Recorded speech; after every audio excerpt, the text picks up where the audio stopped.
Bienvenue dans ce podcast dédié au bois énergie, la première énergie renouvelable de France.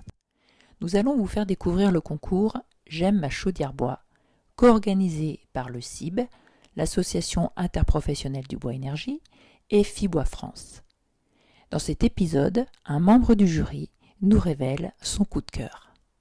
Préparez-vous à en savoir davantage sur cette énergie qui contribue à l'indépendance énergétique des territoires et à la création d'emplois locaux non délocalisables.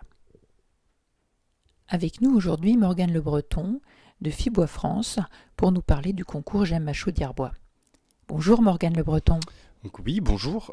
Donc le concours J'aime ma chaudière bois a été lancé en Bretagne en 2021.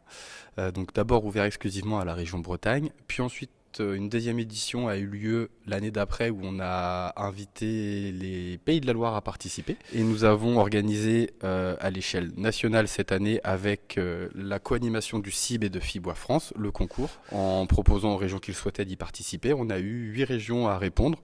Alors l'idée du concours, ça dans un premier temps, a été déjà de faire une communication volontairement légère et positive sur la filière bois et sur le bois énergie. D'où le nom du concours, d'où le fait d'avoir des petits jeux de mots de fait dans certaines vidéos. Le deuxième intérêt, c'était aussi pour nous, pour les interprofessions et les différentes organisations professionnelles, d'avoir des retours d'expérience sur l'ensemble des territoires et de différents acteurs, que ce soit des élus, des agriculteurs, des industriels, montrer un petit peu le champ des possibles, sachant que l'idée principale est de partir de la chaufferie et de dézoomer pour montrer un petit peu tout ce qu'une chaufferie peut avoir comme impact sur un territoire. Mise en gestion de gisements bois, formation et montée en compétences d'acteurs locaux, emploi local, souveraineté énergétique. Voilà, essayer de remontrer un petit peu, on parle de la chaufferie, de ce que ça a permis de faire, de décarboner comme activité et comme besoin, mais aussi tout ce que l'impact que la chaufferie et la structuration d'une filière peut avoir sur le territoire. Vous exploitez donc ce concours pour mettre en lumière à travers des vidéos, à travers, il me semble, des fiches de retour d'expérience, les projets.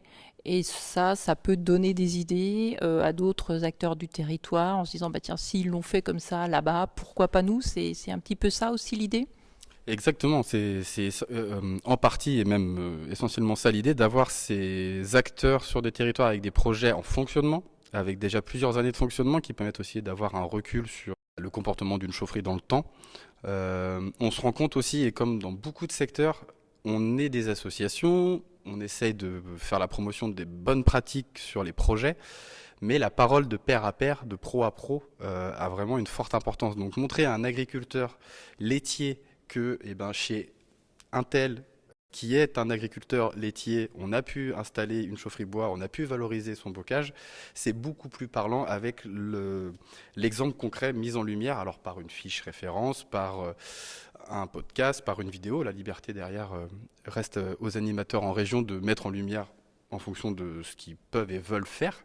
Mais l'idée, c'est d'avoir tout ça de référencé, d'avoir ensuite une page référence qu'on retrouvera sur Fibois France, de l'ensemble des lauréats et des candidats du concours, et du coup d'avoir cette bibliothèque et de se dire, un industriel qui a ces besoins-là, avec telle ou telle spécificité, on a un retour d'expérience similaire, concret, on l'a identifié, donc on va pouvoir s'en servir déjà de l'outil, et si besoin aller plus loin, on peut aussi organiser des visites et du coup avoir des vrais temps d'acculturation et de retour d'expérience, et en plus de retours d'expérience qui ont été validés par des jurys de professionnels de la filière, donc qui, pour acteurs de la filière, est vertueux et durable. Alors donc cette année, on a un certain nombre de candidats, il me semble qu'il y en a eu 22. Il n'y aura que quelques lauréats. Est-ce que parmi ces lauréats, vous voudriez bien nous donner votre coup de cœur ? Est-ce qu'il y a un projet que vous avez trouvé particulièrement intéressant ? Peut-être qu'il peut être reproductible, puisqu'on en parlait, ça peut donner des idées. Oui, alors on a la réputation de dire que les Bretons sont chauvins. Oui, alors je vais parler d'un projet breton, mais un des lauréats, c'est du coup Carnet et Lagage, qui est un fournisseur de bois à plaquettes, bois déchiqueté, bois, et d'entretien et de travaux du paysage.